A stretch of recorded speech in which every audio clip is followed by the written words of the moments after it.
సుధాకర్ రెడ్డి గారు నమస్తే సార్. నమస్తే అండి. సార్, అందరూ కూడా చంద్రబాబు గారి గురించి చెప్పేటప్పుడు ఒక మాట చెప్తా ఉంటారన్నమాట. చంద్రబాబు గారు చెప్పే మాటలకి రెండు అర్థాలు ఉంటాయి. అశ్వత్థామ అత కుంజరహ అనటంలో ఎంత నిజం ఉందో, చంద్రబాబు గారు చెప్పే మాటల్లో కూడా అంతే నిజం ఉంటుంది అంటూ ఉంటారన్నమాట. ఎందుకంటే ఫ్రీ శాండ్ మీద ఈరోజు మీడియాలో రకరకాల కథనాలు వస్తున్నాయి. అంటే వైఎస్ఆర్సీపీ వాళ్ళు ఎప్పుడు దాని గురించి నెగిటివ్గా మాట్లాడతారు, అది వదిలేద్దాం. అసలు ఈరోజు సోషల్ మీడియాలో బాగా సర్క్యులేట్ అవుతుందంటే ఏంటి సార్? ఒకటి, ఎస్పెషల్లీ రాయలసీమలో వైఎస్ఆర్సీపీ వాళ్ళు ఉన్నప్పుడు కన్నా ఈ రోజు ఇసుక రేట్లు ఎక్కువ ఉన్నాయని చెప్పి వాళ్ళు మాట్లాడుతూ ఉన్నారనమాట. నా నా వర్షన్ ఒకటి ఉంది, అది నేను తర్వాత చెప్తాను. కాకపోతే ఫ్రీ ఇసుక ఇస్తాను అని చెప్పి ఇంత రేట్లు పెట్టడం సబబే అంటారా? సార్ నేను ఈరోజు సోషల్ మీడియాలో చూశానండి. ఉమ్. కొడాలి నాని గారు స్వయంగా వెళ్ళి ఇసుక తీసుకొచ్చి అని చెప్పి నేను కూడా సోషల్ మీడియాలో చూసింది ఎక్కడో వీడియోని. అలాగే ఆ మేమేదో మోసం చేస్తున్నామని అందరి ఆధార్ కార్డులు తీసుకొని ఇసుకంతా చేసి బ్లాక్ లో అమ్ముతూ ఉన్నామని, ఇంకా ఏం ఆలులా సూలులా కొడుకు పేరు సోమలింగం అన్నట్టు వైఎస్ఆర్ పార్టీ వాళ్ళు అభూత కల్పనలతో ప్రచారాలు ప్రారంభించారండి. ఏమండి అంటే ఇసుక ఉచితం అన్నారు కదా, కొంత డబ్బులు తీసుకుంటున్నారు, రిసిప్ట్లు ఇస్తున్నారు, ఇదేమి అని కూడా అడిగే వాళ్ళు ఉన్నారండి. వాళ్ళకి అర్థం కానిది ఒకటండి. అంటే ఇసుక మీరు పోయి ఉచితంగా తీసుకోవచ్చు, ఇసుకకి ఎక్కడ రేటు లేదండి. ఇసుక అంటే ఉచితం అంటే ఇప్పుడు ఉదాహరణ చెప్తానండి. నాకు మార్కెట్ లో ఎవరు ఉచితంగా ఏదో ఇస్తానన్నారు, ఏదో ఇచ్చారనుకుందాం. దాన్ని నేను అక్కడ నుంచి ఇక్కడికి తెచ్చుకోవాలంటే ఏదో వెహికల్ ఆటోనో ఏదో పెట్టుకోవాలి కదా. నా దగ్గర లేదా వాళ్ళని మీ ఆటోలో నా దగ్గరికి సరుకు దింపేయమంటే ఆటోకు డబ్బులు ఇవ్వాల్సిన పని లేదా? లేదా ఆటో డ్రైవర్ కి, లేదా అక్కడ కూలీలు ఉంటాయి, ఇవన్నీ ఎత్తి లోడ్ చేయమంటే వాళ్ళకి డబ్బులు ఇవ్వాల్సిన పని లేదా? ఉచితం అంటే ఇంటికి తెచ్చి ఇవ్వడం కాదండి. ఆ నది దగ్గర, నదిలో అంటే మా ఏరియాలో వంకలు వాగులు ఇవన్నీ అంటుంటాం. ఈ వంకల్లోనూ నదిల్లోనూ ఉన్న ఇసుకను మనం ఫ్రీగా తెచ్చుకోవచ్చు.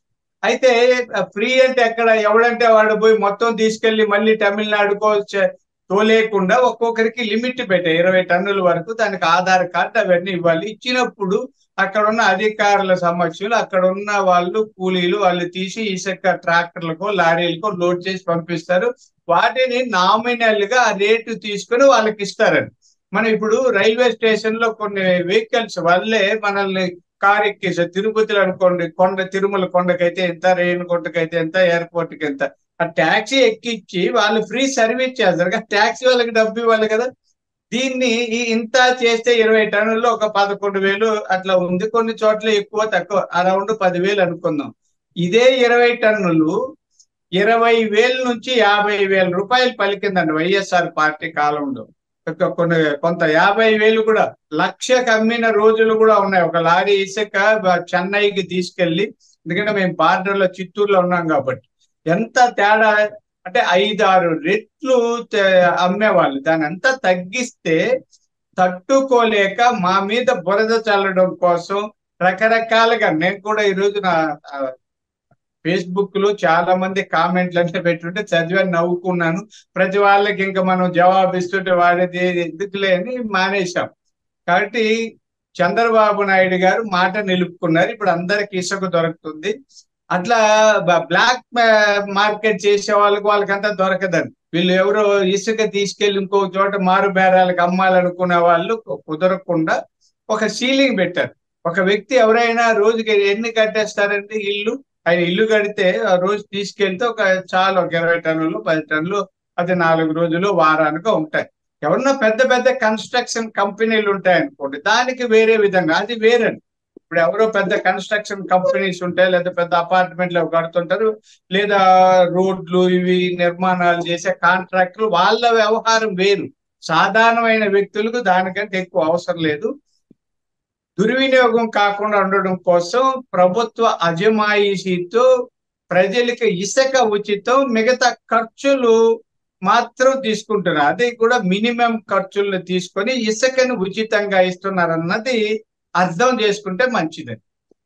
యా, డెఫినెట్ గా సార్. ఎందుకంటే ఇందులో మీ అందరం కూడా ఒకటి తెలుసుకోవాల్సింది ఏంటంటే, వ- ఈ నేను మా కృష్ణా జిల్లా నుంచి చెప్తాను సార్. కృష్ణా జిల్లాలో ఒకప్పుడు మేము ఒక లారీ కావాలంటే ఒక లారీ ఇసుక 35,000 పెట్టేవాళ్ళం అనమాట.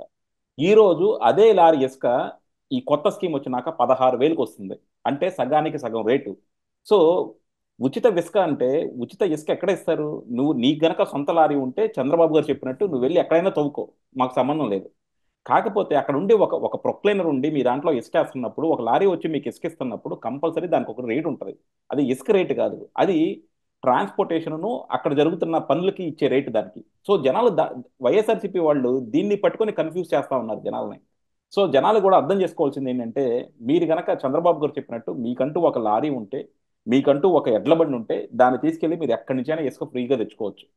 కానీ ఏదన్నా లారీ తెచ్చినప్పుడు, లేదంటే అక్కడ ప్రొక్లైన్ ఉపయోగించి మీ దగ్గర మెటీరియల్ డంప్ చేసినప్పుడు ఈ అన్నిటికీ మాత్రం కాస్ట్ అవుతాయి. దాన్ని మాత్రం ఎవరైనా పే చేసుకోవాల్సిందే. అది గత ప్రభుత్వం అంటే తెలుగుదేశం 2014 2019లో ఉన్నప్పుడు జరిగింది అదే, ఇప్పుడు జరుగుతుంది అదే. అదే జగన్మోహన్ రెడ్డి గారు అయితే ఇసుక విపరీతమైన రేటు పెంచేసి బ్లాక్ లో ఎక్కువ అమ్ముకున్నారు. ఈ రోజు 16,000కి వస్తున్న బండి మేము ఆ రోజుల్లో 35,000 40,000 పెట్టుకున్నామంటే ఆ డిఫరెన్స్ ఏంటో మీకు తెలుస్తా ఉంది. సో తెలుగుదేశం వాళ్ళు కూడా ఏంటంటే దీన్ని జనాలకి బాగా అర్థమయ్యేలా చెప్పాలి. ఇక్కడ ఏంటంటే ప్రతి ఒక్కళ్ళు కూడా వైఎస్ఆర్సీపీ వాళ్ళు అబద్ధ ప్రచారం చేయడంలో మాత్రం దిట్టలు. వాళ్ళు ఎప్పుడు ప్రతిపక్షంలో ఉన్నా సరే అదే అబద్ధ ప్రచారం మీద బతుకుతా ఉన్నారు. సో తెలుగుదేశం వాళ్ళు ఎప్పటికన్నా సరే ఆ అబద్ధ ప్రచారాన్ని రియలైజ్ అయ్యి ఎప్పటికప్పుడు ఇమీడియట్ గా కౌంటర్ ఇవ్వకపోతే మాత్రం జనాలు నమ్మే పరిస్థితి కూడా ఉంది. సో డెఫినెట్ గా ఇది అవేర్నెస్ అయితే క్రియేట్ చేయాలని చెప్పి టాపిక్ తీసుకున్నాం సార్. థ్యాంక్ యూ అండి, thank you very much sir. Right sir.